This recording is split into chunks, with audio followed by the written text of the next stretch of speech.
பாசத்திற்குரிய பத்திரிகையாளர்களே, தொலைக்காட்சி தோழர்களே,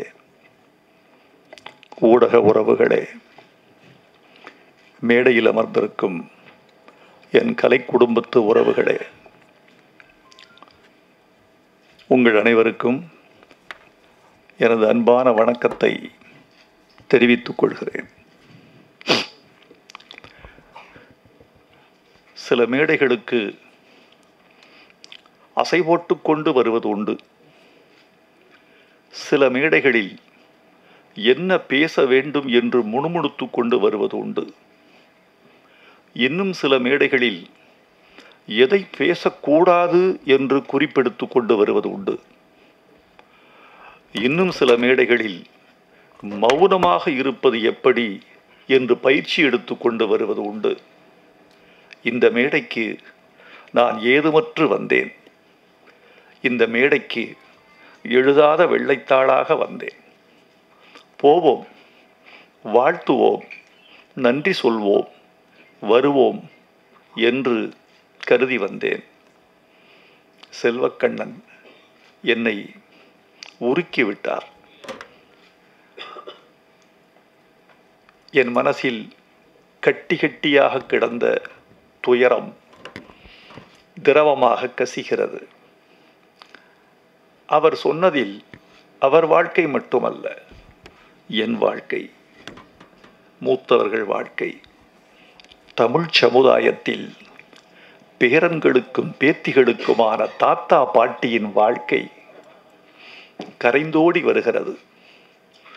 தமிழ் சமுதாயம் கூட்டு குடும்பங்களை இழந்து கொண்டிருக்கிறது. ஒரு நாட்டின் மிகப்பெரிய அடிப்படை அலகு, யூனிட் என்று பார்த்தால் அது குடும்பம்தான். ஒரு தேசம் என்பதே கோடி கோடி குடும்ப அலகுகளின் கூட்டம்தான், கூட்டு மொழிதான்.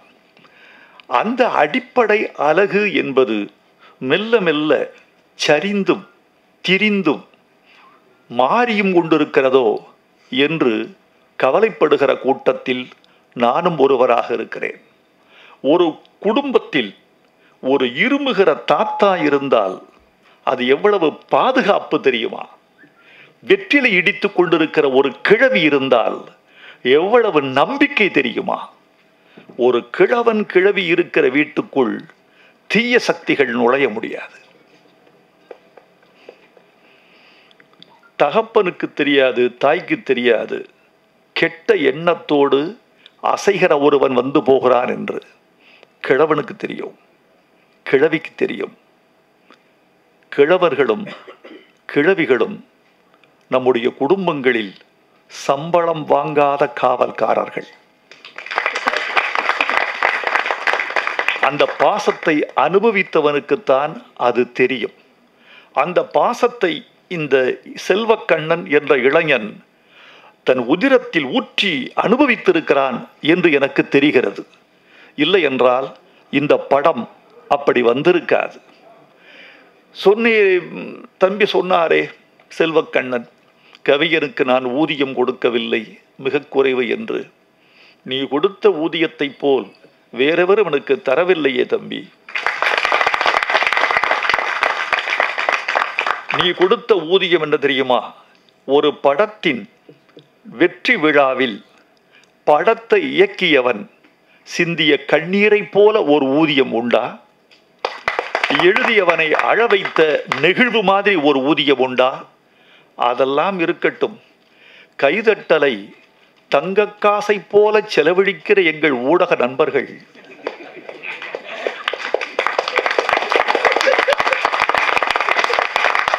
இத்தனை பேரும் என் வரிகளுக்கு கைதட்டி கழித்தார்களே, இதைவிட பெரிய ஊதியம் உண்டா?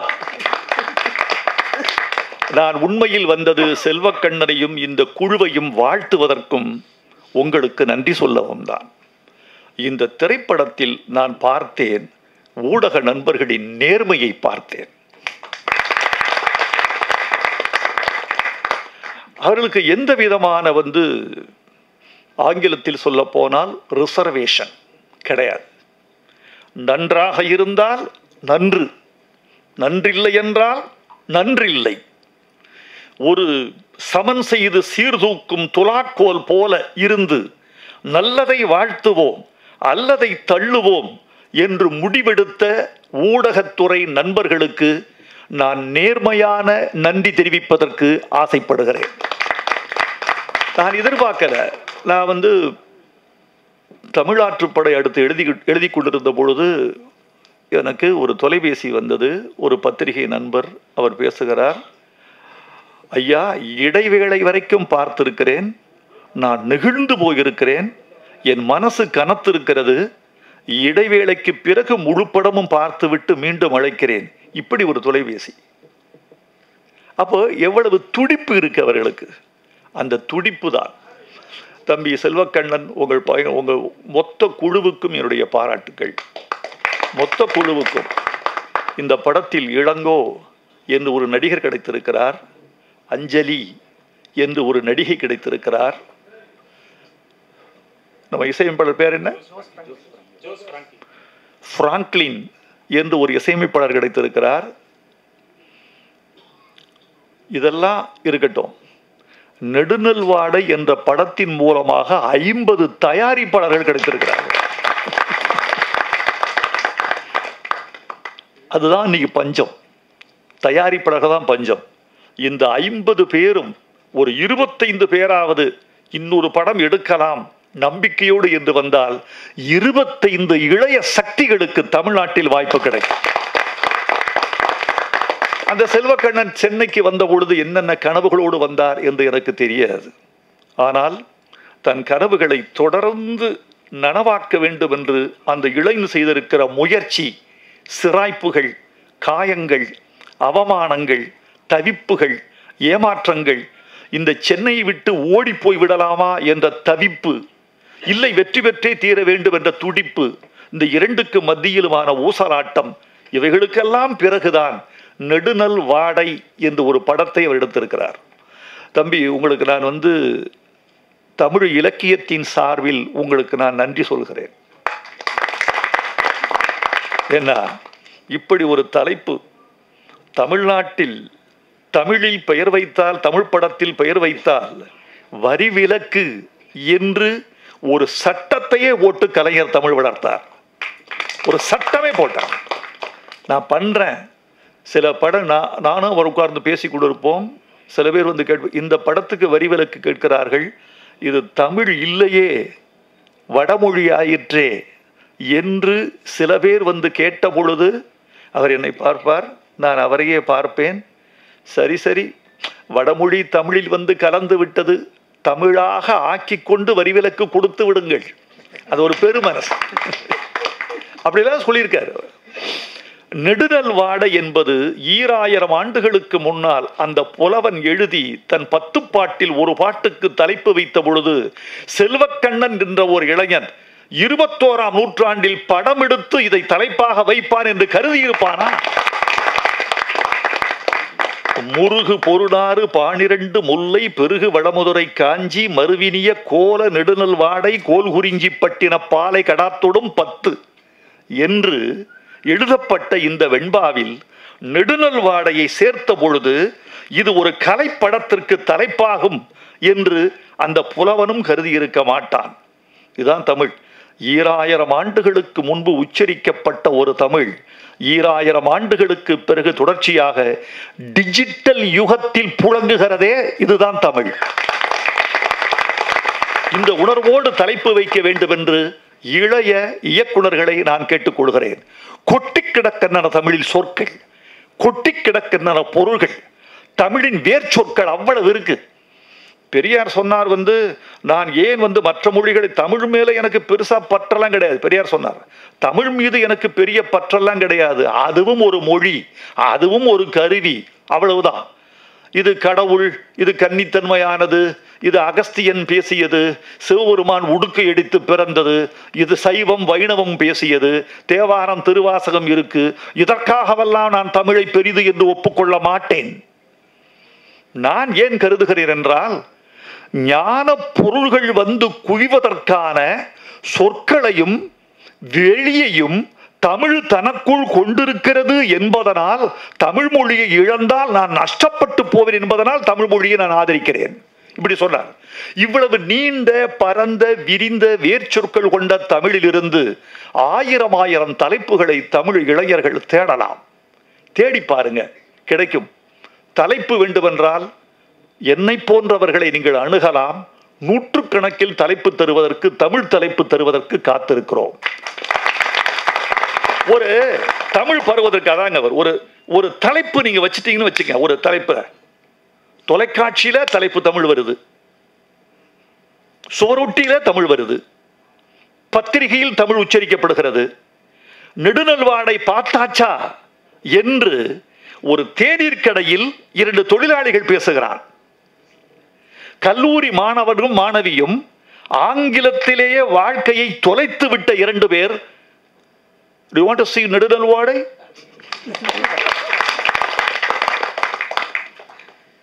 பேசுறாங்க. எனவே நீங்க தமிழ்ல ஏன் பேர் வைக்க சொல்றேன், நான் வற்புறுத்துறேன்னா, தமிழில் பெயர் வச்சுட்டா உங்க பள்ளிக்கூடத்தில் உங்க பெயர் தமிழ்ல புழங்குது.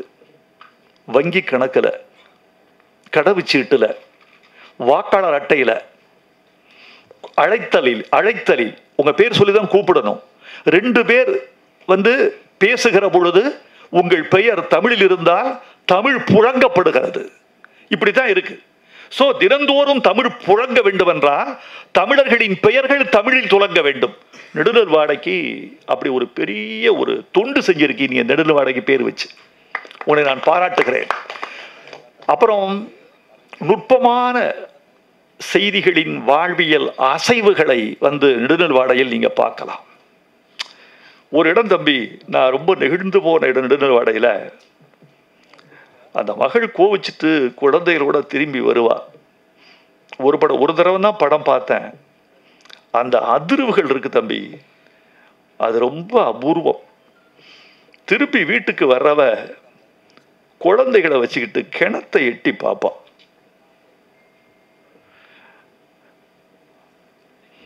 அந்த அவ மனநிலை, பாவனை, பின்னணி, அவள் உடல் மொழி, குழந்தைகளின் மெல்லிய அச்சம், இவைகளெல்லாம் கூடி ஒரு நிமிடத்துக்கு 72 முறை துடிக்க வேண்டிய இதயத்தை 90 முறை துடிக்க வைத்தது அந்த காட்சி.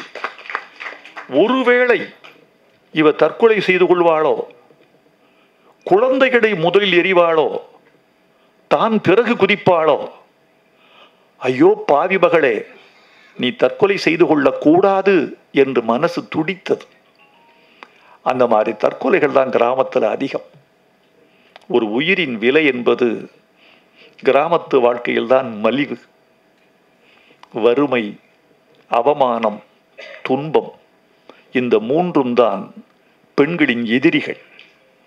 இந்த 3ஐயும் கடந்து வருவதற்குள் ஒரு கிராமத்து பெண் படுகிற பாடு பெரும்பாடு. இதுல மிக முக்கியமா நான் கண்ணீர் கண்ணீர் கண்ணீர்னு சொன்னீங்க. கண்ணீர் ஓடுது நதியாக, நதியோடிய தடமெல்லாம் குடும்பம் வளருது பயிராக, திருப்பி சொன்னீங்க.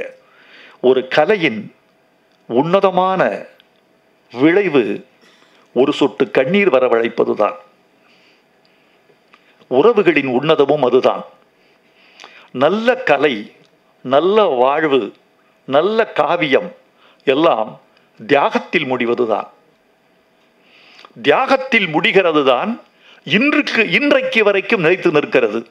ஏனென்றால் ஒரு மனித வாழ்வில் தியாகம் செய்வதுதான் அரிது, பெரிது, உச்சமும் அதுதான், அரிதும் அதுதான், எவனும் எவளும் செய்ய தயங்குகிற செயலும் அதுதான், தியாகம்தான். அதற்கு கொடுக்க வேண்டிய விலை அதிகம். அந்த தியாகத்தால் தான் நெடுநல்வாடை உள்ளார்ந்த நீரோட்டத்தில் நிற்கிறது. அதான் அடிப்படை. அந்த கண்ணீர் விடுகிற போது மனித மனத்தினுடைய அடைத்து கிடந்த தாழ்பாடுகள் எல்லாம் தெரித்து திறக்கின்றன. இந்த ஒரு சொல் தான், இந்த ஒரு சொல் ஒரு பேச்சாளனுக்கு, ஒரு கலைஞனுக்கு, ஒரு கலைக்கு, ஒரு காவியத்துக்கு இந்த அடடே தான். நான் இந்த நேரத்தில் ஒரு செய்தியை சொல்லி நான் பதிவு செய்து விடைபெற வேண்டும் என்று ஆசைப்படுகிறேன். இந்த பொள்ளாச்சி விவகாரம் குறித்து தமிழ்நாடும் உலகமும், கல்வி உலகமும், அறிவுலகமும், அரசியல் உலகமும், ஆட்சி உலகமும், நீதி உலகமும் தவிக்கிற தவிப்பை நீங்கள் பார்ப்பீர்கள்.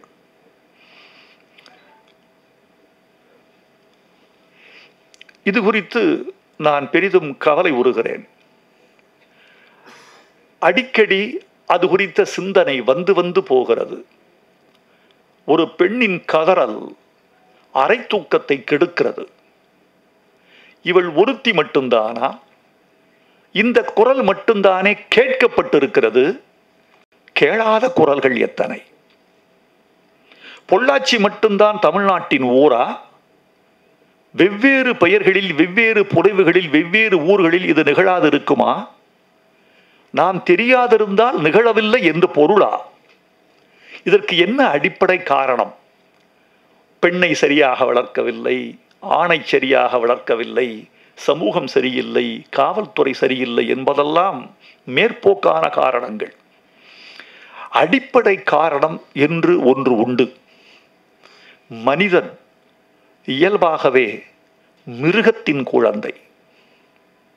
இந்த மிருக மனம் இருக்கிறதே, இதை பண்படுத்தத்தான் கல்வி, கலை, பாசம், கண்ணீர், உறவுகள் எல்லாம். அந்த மிருகங்கள் இந்த நான்காலும் பண்படுத்தப்படாத மன நோயாளிகள். காமம் என்பது ஒரு மன நோய், அது ஒரு பைத்தியம். பைத்தியக்காரர்கள் எங்கள் மலர்களை சிதைத்திருக்கிறார்கள்.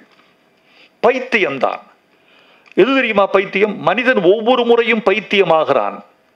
ஒவ்வொரு சனமும் பைத்தியத்தின் எல்லைக்கு போகிறான். அதிகமான சிரிப்பு ஒரு பைத்தியம், அதிகமான அழுகை ஒரு பைத்தியம், அதிகமான துயரம் ஒரு பைத்தியம், அதிகமான கண்ணீர் ஒரு பைத்தியம், அதிகமான சிரிப்பு ஒரு பைத்தியம் என்றால் உங்களை மறந்துவிட்டு பைத்தியத்தின் எல்லைக்கு போகிறீர்கள். அதிகமான காமம் ஒரு பைத்தியம் என்றால் தன்னிலை தெரிந்து அதுவரைக்கும் மனிதர்கள் போகிறார்கள். மீண்டும் தரைக்கு திரும்பி விட்டால் அவன் சராசரி மனிதன். திரும்பாதிருந்தால் பைத்தியம், தொடர்ந்த பைத்தியம். இந்த மனநோயாளிகளை தயாரிப்பதில் இந்த சமூகத்துக்குரிய பங்கு என்ன? இது ஒரு நாள் 2 நாள் கதை அல்ல. நம்முடைய கல்வி முறைகள், நம்முடைய கலாச்சார முறைகள், நம்முடைய பண்பாட்டு நெறிகள், நம்முடைய மரபணுக்கள் எல்லாமே மாறி வந்தால் ஒழிய இந்த மிருகங்களை ஒழிக்க முடியாது. சொல்கிறார்கள், நடுத்தெருவில் நிறுத்தி அந்த மிருகங்களை தோல் உரியுங்கள் என்று சொல்கிறார்கள். அவ்வளவு கோபம் இருக்கு சமூகத்துல. நம்பி வந்த பொண்ணு இல்லையாடா ராஸ்னா, நம்பி வந்தவள் அல்லவா, வாமாங்கிறான், வந்துட்டா. எவ்வளவு நம்பிக்கை, எவ்வளவு நல்லவள், எவ்வளவு வெள்ளிந்தி சிரிக்கையாக இருந்திருக்கிறாள் அவ. நல்லவ நம்பில வந்திருக்கா. நம்பி வந்தவளை துரோகம் செய்து வஞ்சித்து ஒரு கொடுமை நடந்திருக்கிறது என்றால் அந்த மனநோயாளிகளை என்ன செய்வது? நடுத்தெருவில் நிறுத்தி தோல் உரியுங்கள் என்று சில பேர் சொல்கிறார்கள். அது தற்காலிக தண்டனை.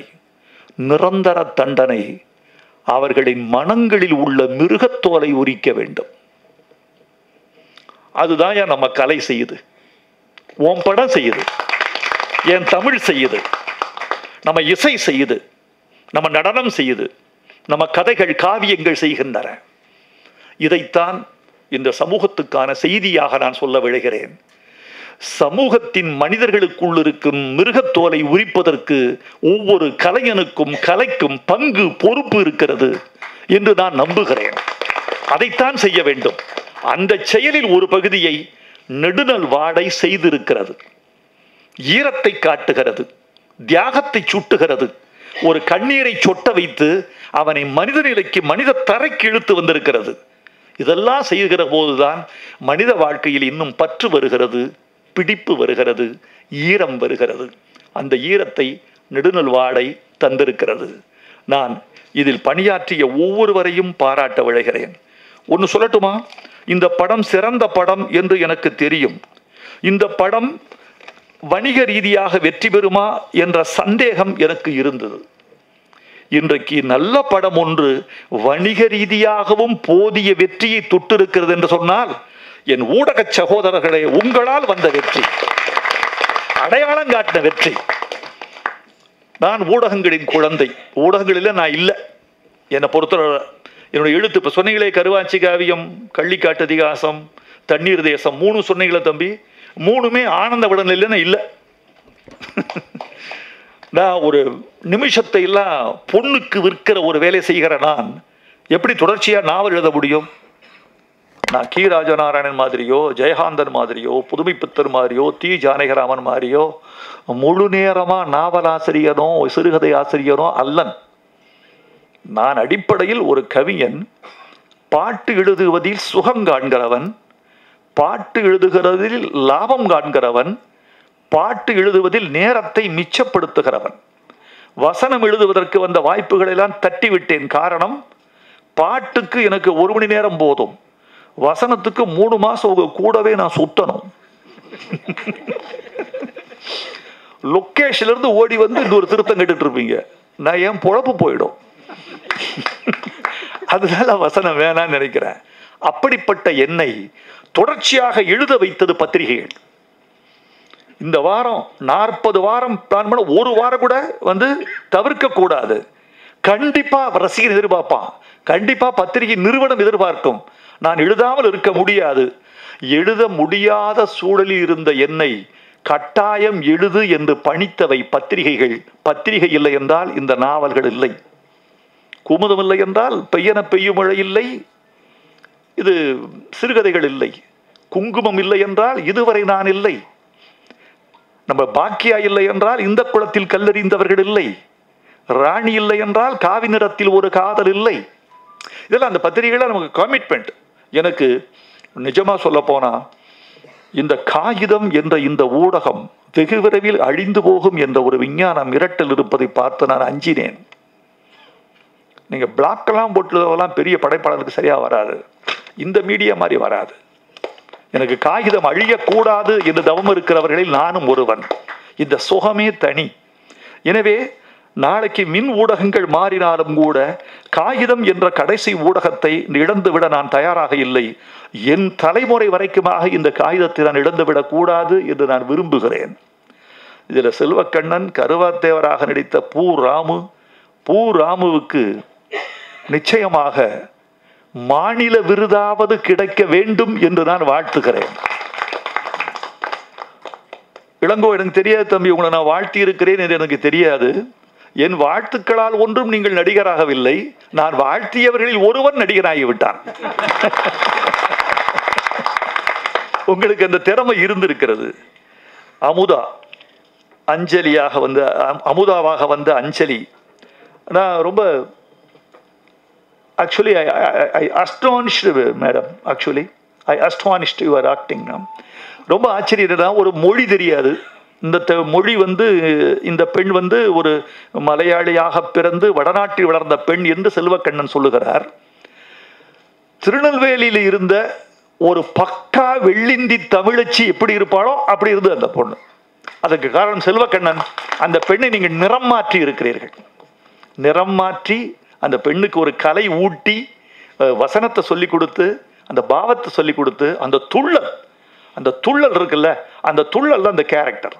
அது நம்முடைய இசை ஜோஸ் பிராங்க்லின். ரொம்ப ஆச்சரியம் தம்பி, உங்களை வந்து இன்னைக்கு ஒரு பத்திரிகையில் குமுதம் நினைக்கிறேன், இளையராஜாவினுடைய வாசனை இருக்கிறது என்று உங்கள் இசையை சொல்லியிருக்கிறார்கள். அது உங்களுக்கு வாழ்த்துதான். அது உங்களுக்கு வாழ்த்துதான். எனக்கு ரொம்ப மகிழ்ச்சி. எல்லாரும் வரிகளை பாராட்டுவதற்கு என்ன தெரியுமா காரணம்? நீங்கள் தான் அதை கேட்க விட்டீர்கள்.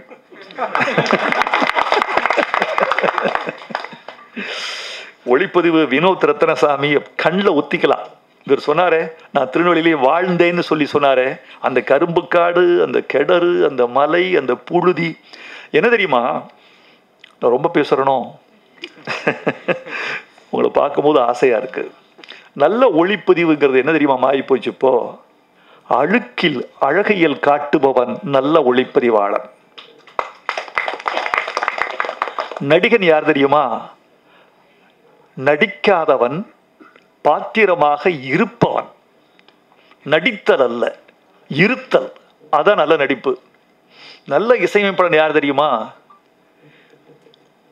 பின்னணி இசை செய்கிற போது எங்கு ஒலியே இருக்கக்கூடாது என்று முடிவு செய்கிறவன் நல்ல இசையமைப்பாளன். அந்த மௌனத்தை கம்போஸ் பண்றவன். சில பேர் இந்த ஃப்ரேம்ல எங்கே நான் மிஸ் பண்ணவே மாட்டேன், 2.25 மேடம் நான் மட்டும்தான் இருக்கணும், தொலைச்சிருவேன் நாய் அப்படி போட்டு திணிச்சு எத்தனை வாத்தியங்கள் இருக்கோ நான் ஒண்ணு முடிவு பண்ணிட்டேன் இன்னைக்கு. இல்ல இல்ல, எங்க மௌனத்தை இசையமைக்கணும் என்று தெரிந்தபவன் நல்ல இசையமைப்பாளன். காசி விஸ்வநாதன் நமக்கு ஒரு பெரிய செல்வம்.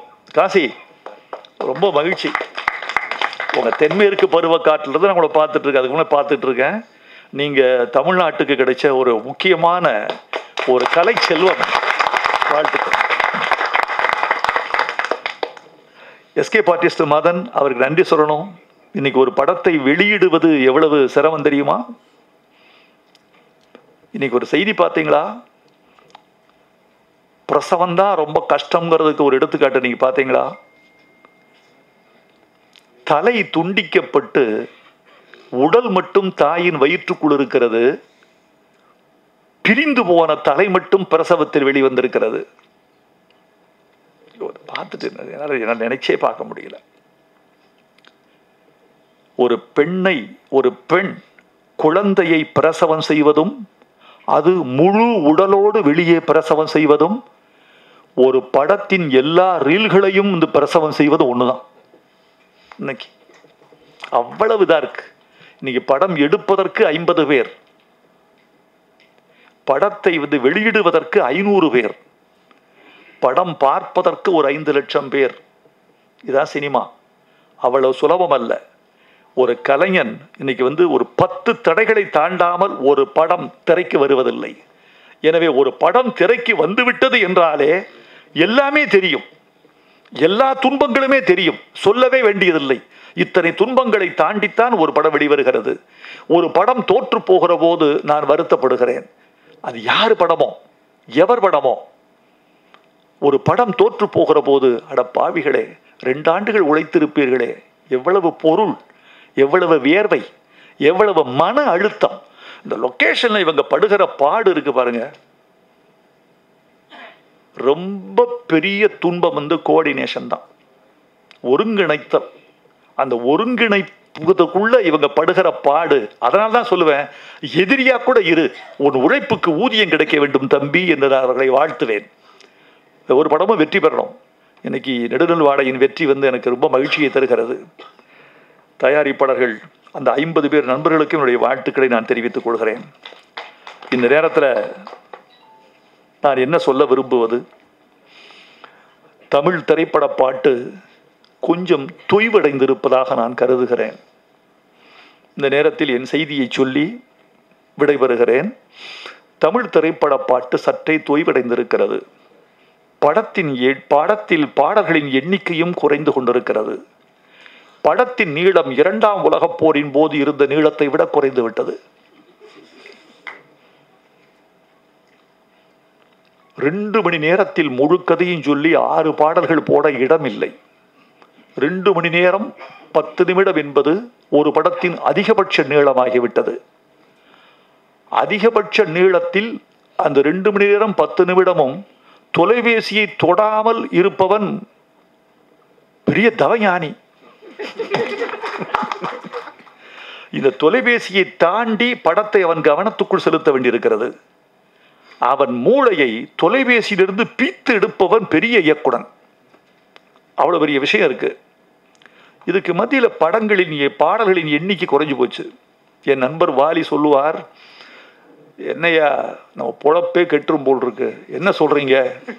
ஒரு காலத்தில் 50 பாட்டுன்னா, அப்புறம் 40 பாட்டுன்னா, அப்புறம் 30 பாட்டுன்னா, கடைசியில் 10 பாட்டுன்னா, அப்புறம் 5 பாட்டுன்னா, 4 பாட்டுன்னா, அப்புறம் 2 பாட்டுன்னா, கடைசியில் நிப்பாட்டுங்கிறான். எண்ணிக்கை குறைந்து கொண்டே வருகிறது. எண்ணிக்கை குறைவது பற்றி வருத்தமில்லை.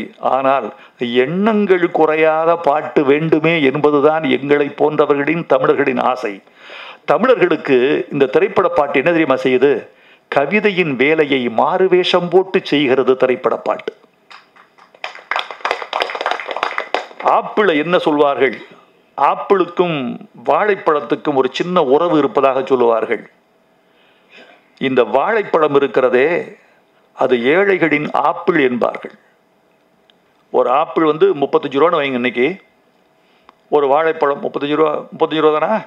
30 ரூபா 35 ரூபா இருக்கலாம். நல்ல ஆப்பிள். அதில் வெவ்வேறு ஆப்பிள்லாம் இருக்குல்ல. ஒரு வாழைப்பழம் இன்னைக்கு நல்ல மலை வாழைப்பழமே 15 ரூபா விற்குது. செவ்வாழை 15 ரூபா, பூவம்பழம் 8 ரூபா. ஆனால் என்ன இருந்தாலும் ஆப்பிளை விட 3 மடங்கு கம்மியாக தான் இருக்கு வாழைப்பழம். ஏழைகளின் ஆப்பிள் வாழைப்பழம் என்பார்கள். பாமரர்களின் கவிதை திரைப்பட பாட்டு என்பேன் தான். தமிழாற்றுப்படை இன்றோடு நான் நிறைவு செய்திருக்கிறேன்.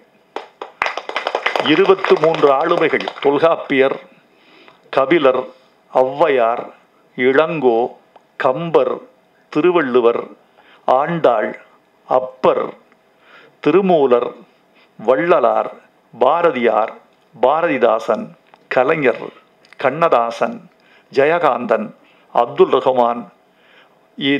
இந்த வரிசையில் அண்ணாவை கடந்த மாதம் அரங்கேற்றினேன். 23வது ஆளுமை.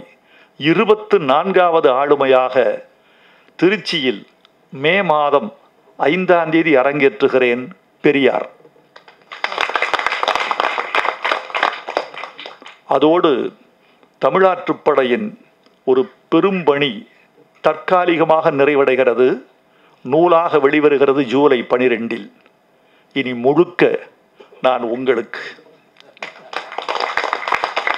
திரைப்பட பாட்டுக்கு, கவிதைக்கு, இந்த வேலை இதற்காகத்தான் 2.5 ஆண்டுகள் நான் தவம் செய்து கொண்டிருந்தேன். 2.5 ஆண்டு முடிஞ்சது. என் வனவாசம் முடிஞ்சது. வெளியே வருகிறேன். திருப்பி திரைப்பட பாட்டு எழுத வேண்டும் என்று ஆசைப்படுகிறேன். திரைப்பட பாட்டுக்கு நல்ல நண்பர்கள் கை கொடுத்தால் இன்னும் அதன் உயரத்தை கூட்ட வேண்டும் என்று விரும்புகிறேன். அனுபவத்தாலும் மொழியாலும் வாழ்க்கை செழித்து கிடக்கிறது. இந்த செழிப்பை தமிழர்களுக்கே தாரை வார்க்க வேண்டும் என்று நான் விரும்புகிறேன். எனவே மீண்டும் திரைப்படத்துறைக்கும் கவிதைத்துறைக்கும் என் நேரத்தின் பெரும்பங்கை செலவழிக்க வேண்டும் என்று ஆசைப்படுகிறேன். நெடுநல் வாழையில் இதையும் ஒரு செய்தியாக சொல்லுகிறேன். வாழ்க இந்த குழு. வணக்கம். உங்கள் ஒத்துழைப்புக்கு மிக்க நன்றி. விடைபெறுகிறேன்.